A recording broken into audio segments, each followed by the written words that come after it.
Hello, everyone, and welcome back to another Hard Count podcast. And today, like always on Wednesdays, me and Into Sports are going to be giving you guys our picks for Week 9 of the NFL season.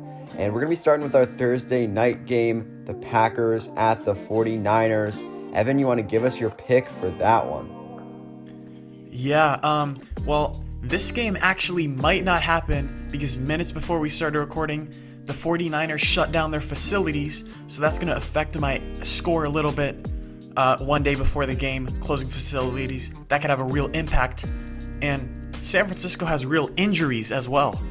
Their quarterback Jimmy Garoppolo, George Kittle, Deebo Samuel, Tevin Coleman, Mostert, all of them are out. I believe it's going to be Nick Mullins starting this game.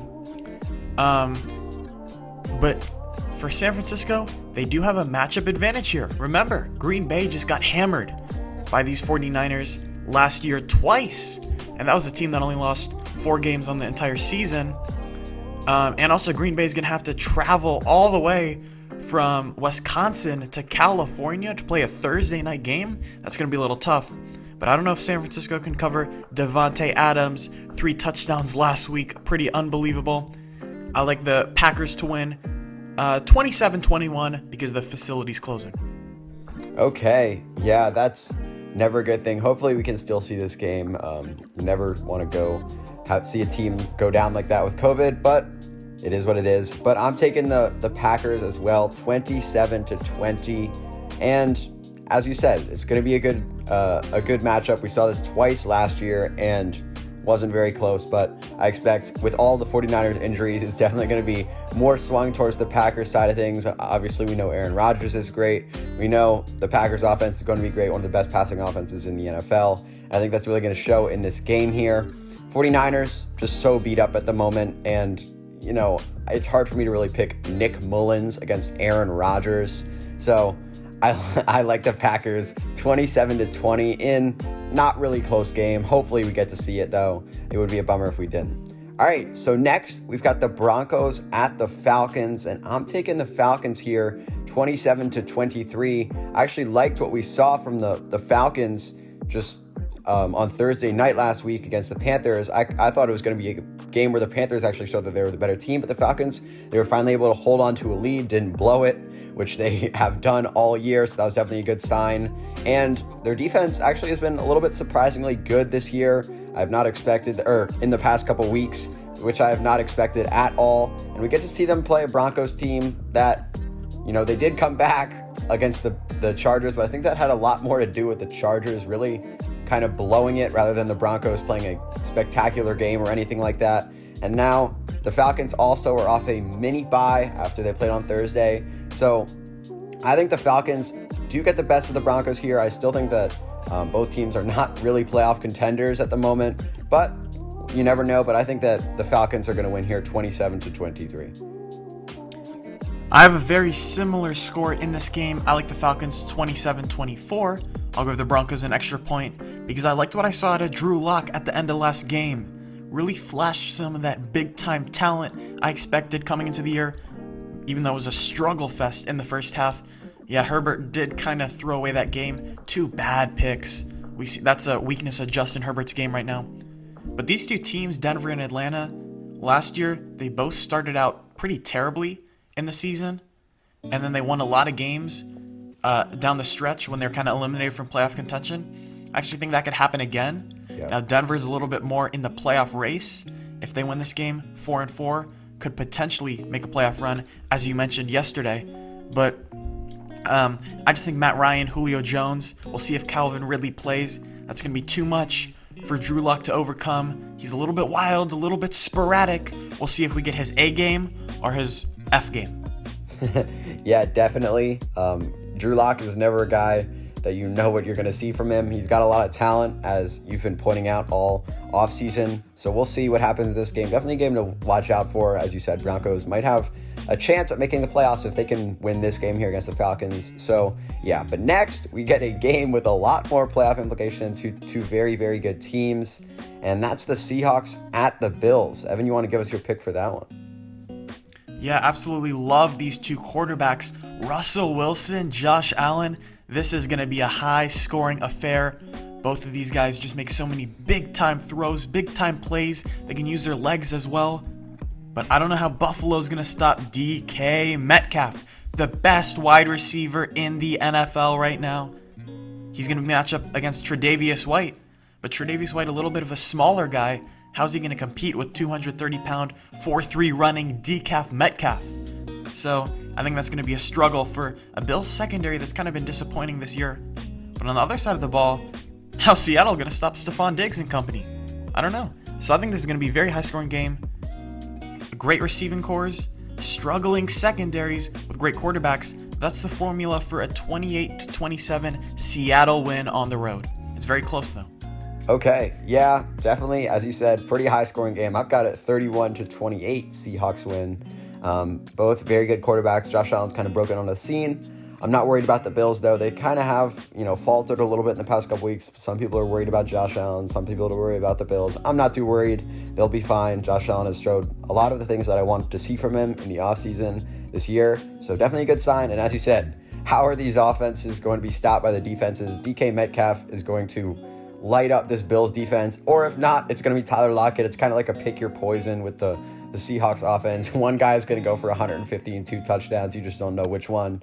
But I'd like the Seahawks here. I think Russell Wilson is going to really light up this Bills defense. And, Josh Allen, he'll be good. But I like Russell Wilson a little bit more to make the plays when it needs to happen. We'll see. I'm not concerned about Josh Allen, but I want to see how he shows up in this game where he's really going to need to be put into a shootout with Russell Wilson. We'll see if he can win that quarterback duel, but I'm taking Russell Wilson here and the Seahawks with that offense over the Bills offense slightly, but very high scoring game, 31-28. All right. Next. Yeah, and we're both projecting a close game, so Russell Wilson is the guy I want with the football. I trust him a lot more than Josh Allen. Definitely. Yep.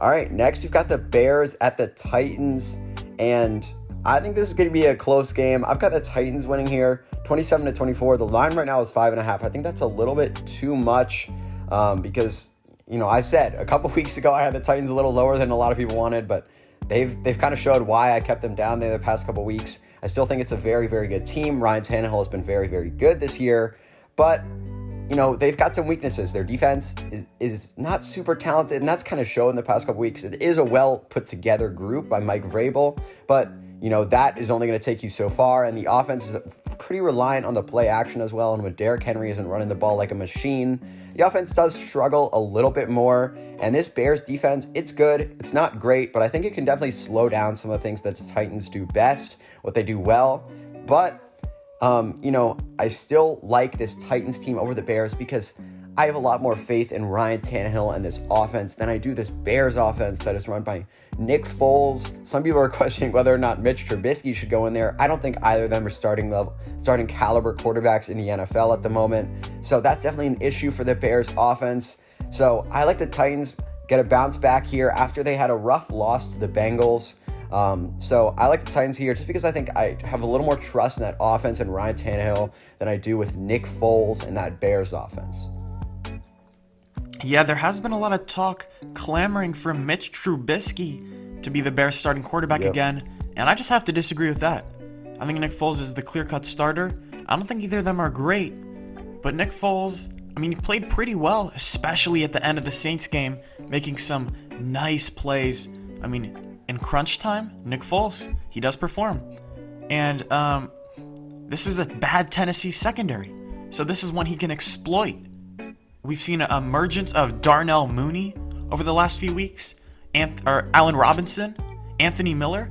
So I think the Bears could put up points here, but both teams are off losses. I do think the Titans bounce back with Ryan Tannehill, Derrick Henry, and they win this game 27-23. Okay, yeah, so we got similar scores there. I'm just 1 point off again, but now we got another game with two teams that are relatively competitive, or pretty competitive. We got the Ravens at the Colts. Evan, you want to give us your pick for that one? Yeah, Ravens awful loss versus Pittsburgh last week. Now, I actually went back and watched that game for Lamar Jackson on film, and based off what I was expecting, I was relatively, to use a hard count term, impressed. extending plays, buying time, finding receivers. Yeah, there was a few throws where the placement was a little sloppy and it limited the yards after catch or put the ball in harm's way a little bit. But Lamar Jackson wasn't that bad last week versus Pittsburgh, actually. Now, the Ravens had a little bit of a COVID-19 scare, and that's something to monitor. Marlon Humphrey out for this game. They have a few guys in close contact, so they're doing some quarantine. And Marquise Brown tweeting out after the game that he's a soldier that isn't being used. I mean, if you're getting open as a receiver, you're gonna get the ball. So I wouldn't blame the coaching staff for that one. We'll see if he can have a bounce back game. Squeaky wheel finds the grease. But I get Phillip Rivers indoors. I think Baltimore wins this game 27-21. Little bit angry, little bit, I think they come out running on the Colts. They won this game. Now, Spencer, I want to ask you about what do you make of Lamar Jackson's turnovers recently?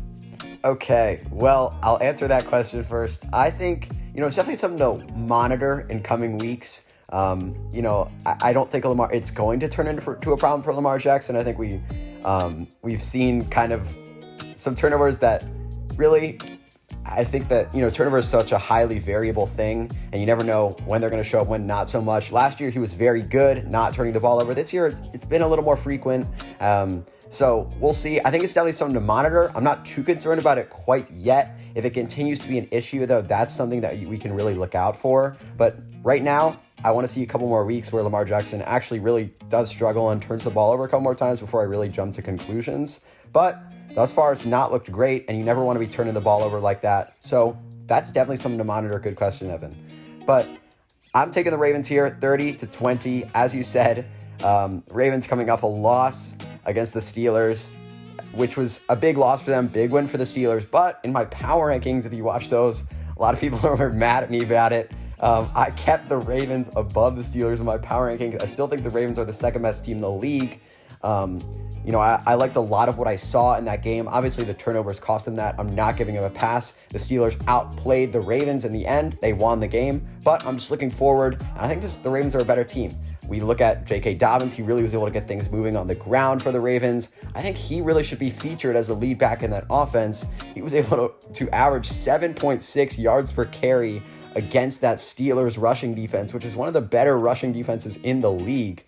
So I think J.K. Dobbins should be the lead back here in Baltimore going forward, and that's definitely something to watch. Can the Ravens really push around this Colts front like they did against the Steelers, which is one of the best in the NFL?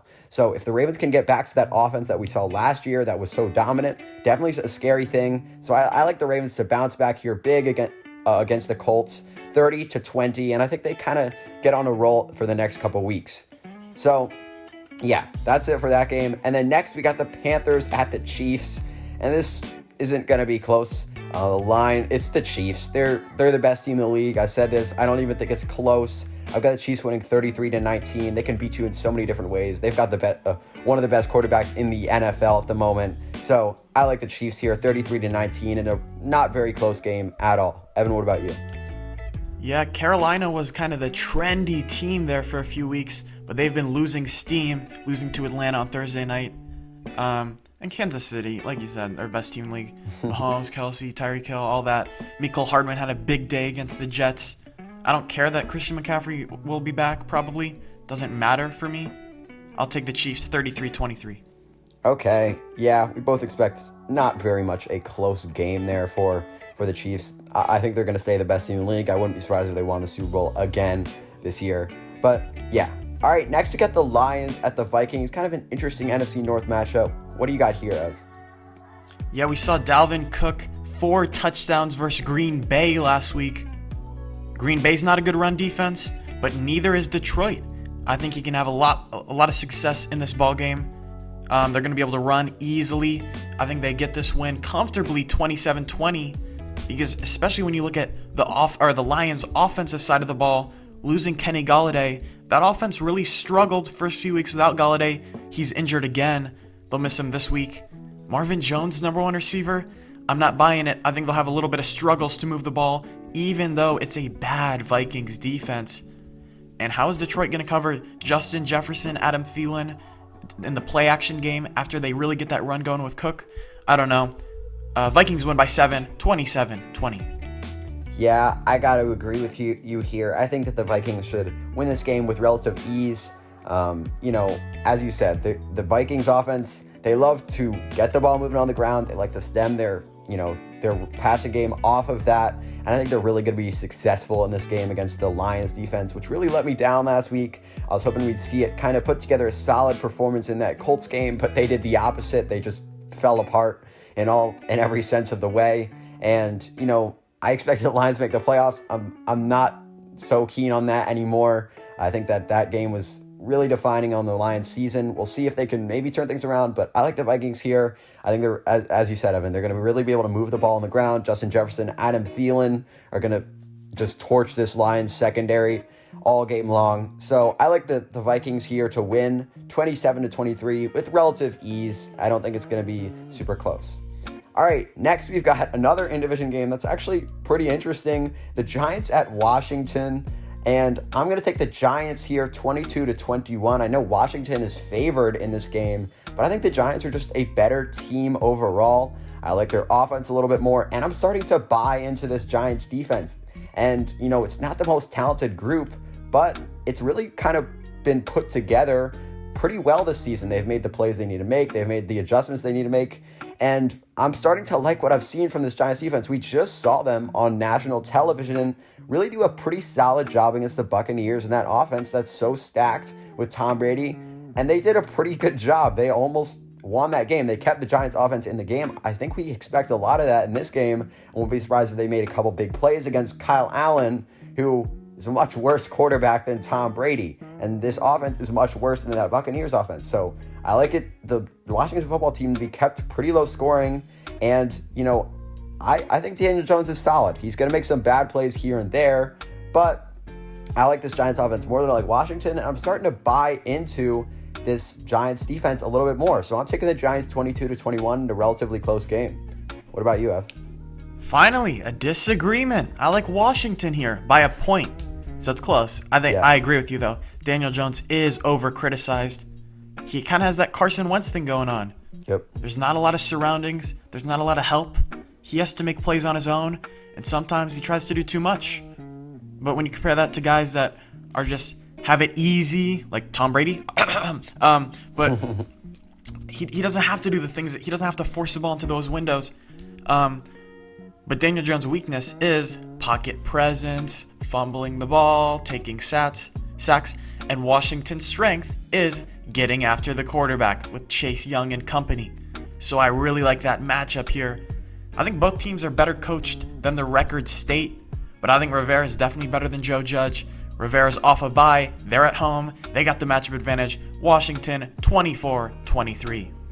Okay, well, we disagree there, but we both agree that it's going to be a pretty close game. Two teams that aren't looking to be very competitive in the NFL, but they could still win the division because of how bad the NFC East is.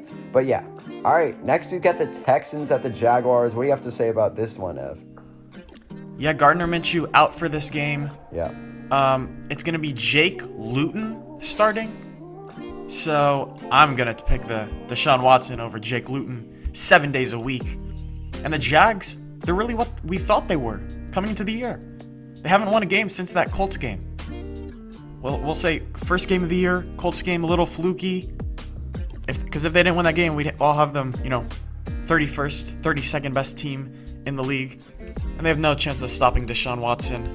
Deshaun Watson, unbelievable. I think he's even better than last year. And now, something to monitor. Texans almost traded Will Fuller. It was public. Fuller knew it. He was kind of talking about it on Twitter. They almost traded him to the Packers.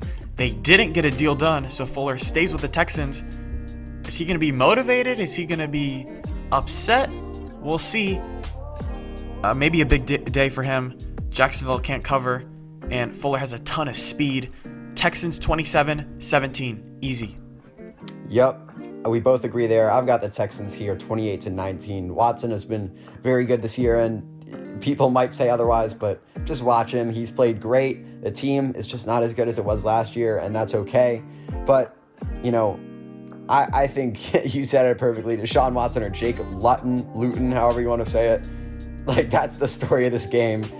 Deshaun Watson's going to be able to move the ball all day against this Jaguars team that, as he said, is one of the worst in the NFL. Outside of that one game against the Colts, which was week 1, so a while ago. I'm not taking too much away from that game. I'll go them as the 30th best team.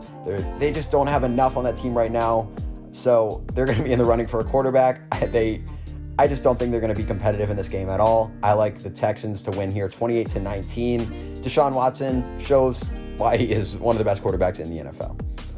And then next we've got the Raiders at the Chargers, a relatively interesting game here because, the line's pretty close. We got the Chargers as 1.5-point favorites against the Raiders, but I like the Chargers here 26-24. So I'm kind of going with the line. I like a relatively close game where the Chargers win. Justin Herbert has been great this year. He's there's a debate between Justin Herbert and Joe Burrow. Me and Evan are going to be posting our quarterback rankings on Friday, so we'll see what both of us say about that one. Definitely a close thing, but Justin Herbert has been phenomenal. He's made a ton of big-time throws through the course of the year, and, he does make those dumb plays here and there. That could definitely be a factor in this game, but this is a very bad Raiders defense. I think we're going to see a lot of big plays down the field from Justin Herbert throughout the course of the game. So I think this is a game where he's going to get really comfortable and really be able to move the ball. And I'm not discounting this Raiders offense either because it is very good. I like John Gruden. I like Derek Carr. I think Derek Carr's undervalued. But I just think at the end of the day, we're going to see that extra play made by Justin Herbert and that Chargers offense that's going to separate these two teams that I don't think the Raiders are as capable of as the Chargers. So I like the Chargers here 26-24. But, we'll see. I think it's a game that could go either way. Evan, what about you? Yeah, you mentioned it with Justin Herbert. Just so many mind-boggling throws. 40 yards down the field into just super tight windows. But then he's going to try to make some play that isn't there and throw one of the dumbest interceptions you've ever seen. Yep. And that's partly why they blew the game last week against Denver. And Vegas wants to run this ball with Josh Jacobs. And you can run on the Chargers. But if you're the Chargers, you can run on Vegas. But the thing is, the Chargers can't run the ball. And that's the Raiders' weakness. Chargers cannot run the ball. They're going to have to throw it a lot. But you can beat the Raiders on the ground. I just don't think they'll be able to do it with Joshua Kelly, Justin Jackson. They don't have a run game there. And I've been anti-Raiders all year. So I think it's time for me to give them a little credit. I think the Chargers will probably have a lead in this game and blow it. So I like the Raiders 27-24. Okay, wow. Disagree on that one. But I don't think we're going to disagree on this next one. Steelers at the Cowboys. What do you got to say about this one, Ev? No disagreement here. Pittsburgh 27-20. Who's Dallas's quarterback? Cooper Rush? Yeah, I'll pass. Pittsburgh. Yeah, I don't think it's a question. Just 28-13. The Steelers are going to win. I don't have any faith in the Cowboys. Time for them to just bail on the season at this point. So, yeah, Steelers 28-13. All right, next we got a pretty interesting game. I pointed this game out in my power rankings yesterday. One definitely to look forward to. And that's the Dolphins at the Cardinals. I'm taking the Cardinals here off of bye. I think that they have a solid game here. But if the Dolphins can win here, definitely a very impressive win. We saw the Dolphins upset the Rams last week, a big win there. But we'll see if they can do it again here against the Cardinals. You made a video on Tua just yesterday, Evan, and we're talking about his game. So I think that he played decent. We'll see what we can get from him in this game. But Kyler Murray, this offense right now, very explosive. They're going to make a lot of plays. Kyler is just so hard to stop on the ground. And I don't know if the Dolphins are going to be able to stop that. And, you get Cliff Kingsbury off a bye. So I think this offense is just going to be able to move the ball well. And, we do know Brian Flores is a great defensive mind, but Cliff Kingsbury is a great offensive mind. So I think this Cardinals offense is going to be able to move the ball just enough. And they're going to make Tua just uncomfortable enough where the Cardinals can squeak by in this game, 27-24. What about you, Ev? Very similar score here. I'll go 26-23 Cardinals. Yeah, talking about Tua's debut, he showed some nice signs, but the game overall probably was a little worse than I was expecting. But fortunately for the Dolphins, I kind of wonder if Brian Flores can kind of figure out Cliff Kingsbury a little bit. With all that short passing game, air raid, Flores just a phenomenal defensive mind. Now, Kingsbury is off a bye, so I do expect some new wrinkles in the offense, which is why I'll take Arizona at home off the bye. Chase Edmonds, the lead back for this game. Miami cannot stop the run, so I expect a pretty nice day for him. And I'll take Kyler Murray over Tua right now. Yeah, I think you said it. Brian Flores, he could maybe find a way to slow down Cliff Kingsbury, but this is the deal with mobile quarterbacks. That's why Lamar Jackson was so hard to stop. That's why Kyler Murray is so hard to stop. It's you cover everything right underneath, and then you get Kyler Murray running for 12 yards down the field, 13 yards, and it's an automatic first down. So I just think it's going to be a little bit too tough for this Dolphins defense to stop this Cardinals offense right now. So I'll take the Cardinals here, 27-24. All right, next we got the biggest game of the week, the Saints at the Buccaneers. Evan, what do you got to say about this one? We know you love the Saints, so we'll see what you pick here. This is not going to be a fun game to be a Saints fan. You get Antonio Brown returning to the NFL, Chris Godwin coming back from injury, and New Orleans gives up a ton of big plays on defense. They'll play pretty sound for most of the game, but there's 2 or 3 plays every week that's a bust in coverage, it's a miscommunication, it's a bad call, and they give up an 80-yard touchdown. And Tampa Bay is a team that can exploit that weakness. And I think Tampa Bay, we saw a very close game to New York. They potentially looked ahead to New Orleans, one of the biggest games of the season for Tampa Bay. So they might be a little extra prepared for this one. I like the Buccaneers by 4. In a high-scoring affair, 30-26, a lot of big plays. Saints defense won't be able to put a Band-Aid on their wound. Okay, well, this is my upset of the week. I'm taking the Saints here, 31-30 over the Buccaneers. I think the Buccaneers are a very good team, but I think the Saints are a little bit undervalued right now. Before the season, I know they're a beat-up team. They're not quite what I expected going into the year, but I like the Saints offense to come out here and have a big day. I know the Buccaneers defense is very, very good, but I expect Drew Brees and his offense to step it up. They're going to make some big plays through the course of the game. And, I know this is a tough call because I know how good the Buccaneers are, but this is such a hard count thing, but it's just a feeling. I think the Saints come out here and have a good game. I think it will take a couple of games for Antonio Brown to get fully involved in this offense. We saw it with Gronk, at the start of the year. He's starting to really pick things up now, but at the start of the year, it took him a little bit to get involved. But I like the Saints here to win 31-30 in a very close game, even though I think the Buccaneers are a slightly better team. So I'll take the Saints 31-30. And yeah, all right. On Monday Night Football, we got the Patriots at the Jets. I don't think this is going to be close. Patriots, give me them 23-10. Well, kind of how you have a feeling that the Saints are going to beat the Buccaneers, I kind of have a feeling that the Jets could win this game. No, just kidding. Nope. I'll take the Patriots 24-14. This is an easy pick. Remember, last year this was the game where Sam Darnold was seeing ghosts. I think Belichick has the book on him. We'll see if Darnold even starts. He's injured, shoulder injury. But I know New England's season is over, but the Jets, come on, they're going to win this game. Yeah. Okay. Well, those were all of our picks for Week 9. I hope you guys enjoyed. Thanks for being on the podcast, Evan. Yep. See you next week. Yep. And until next time, peace.